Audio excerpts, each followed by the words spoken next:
মাধ্যমিক সাফল্য রামনগরে কৃতী শিক্ষার্থীদের সংগঠিত করল global social organisation. Global social অর্গানাইজেশনের উদ্যোগে শিলচরের রামনগর অঞ্চলে মাধ্যমিক পরীক্ষায় কৃতিত্ব অর্জনকারী প্রায় ২৭ জন কৃতী ছাত্রছাত্রীকে সংবর্ধনা জানানো হয়। সমাজের মেধাবী শিক্ষার্থীদের উৎসাহ ও অনুপ্রেরণা যোগাতে এই উদ্যোগ গ্রহণ করা হয়েছে বলে সংগঠনের পক্ষ থেকে জানানো হয়। বৃহস্পতিবার রামনগর এলাকার বিশিষ্ট সমাজসেবী তথা সংগঠনের সভাপতি আতাউর রহমান লস্করের নিজ বাসভবনে এক অনারম্ভ অনুষ্ঠানের মাধ্যমে এই সংবর্ধনা প্রদান করা হয়। অনুষ্ঠানে উপস্থিত প্রত্যেক কৃতী পড়ুয়াকে গামছা ও মানপত্র প্রদান করে সম্মানিত করা হয়। অনুষ্ঠানে বক্তব্য রাখতে গিয়ে আতাউর রহমান লস্কর বলেন, বর্তমান প্রজন্মই আগামী দিনের ভবিষ্যৎ। তাদের এই সাফল্য শুধু তাদের পরিবারের নয়, সমগ্র সমাজের গর্ব। এ ধরনের সংবর্ধনা শিক্ষার্থীদের আরো এগিয়ে যেতে অনুপ্রাণিত করবে।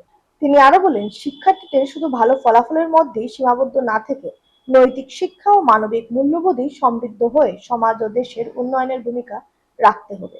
এছাড়াও অনুষ্ঠানে উপস্থিত অন্যান্য বিশিষ্ট ব্যক্তিবর্গ কৃতী শিক্ষার্থীদের অভিনন্দন জানান এবং তাদের উজ্জ্বল ভবিষ্যৎ কামনা করেন। একই সঙ্গে এ ধরনের শিক্ষাবান্ধব উদ্যোগ ভবিষ্যতেও অব্যাহত রাখার আহ্বান জানান বক্তারা। আজকে আমরা অত্যন্ত আনন্দিত, আমাদের বৃহত্তর রামনগর তথা 17 নম্বর ওয়ার্ডের আমার গ্রামের বাসিন্দা পড়ুয়া ছাত্রছাত্রীরা বিগত মাধ্যমিক পরীক্ষায় ওনারা স্বতঃস্ফূর্তভাবে ভালো রেজাল্ট করেছে।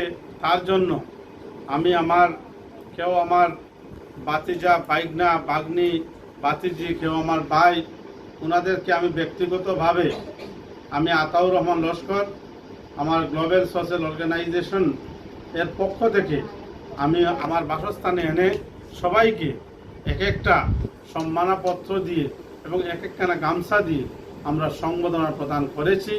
আল্লাহ তাআলার নিকট ওনাদের উজ্জ্বল ভবিষ্যৎ আমরা কামনা করি। ওনারাই আমাদের গ্রামের, আমাদের এলাকার আগামী প্রজন্মের ভবিষ্যৎ। ওনাদের কাছে যাতে আমাদের গোটা এলাকা সুরক্ষিত থাকে, এই আশা আকাঙ্ক্ষা নিয়ে আজকে আমার নিজস্ব বাসস্থানে বহুত একটা উম্মিদ নিয়ে ওনাদেরকে এনে আমার ব্যক্তিগত তরফ থেকে একটা ছোট্ট একটা সংবর্ধনা প্রদান করেছি।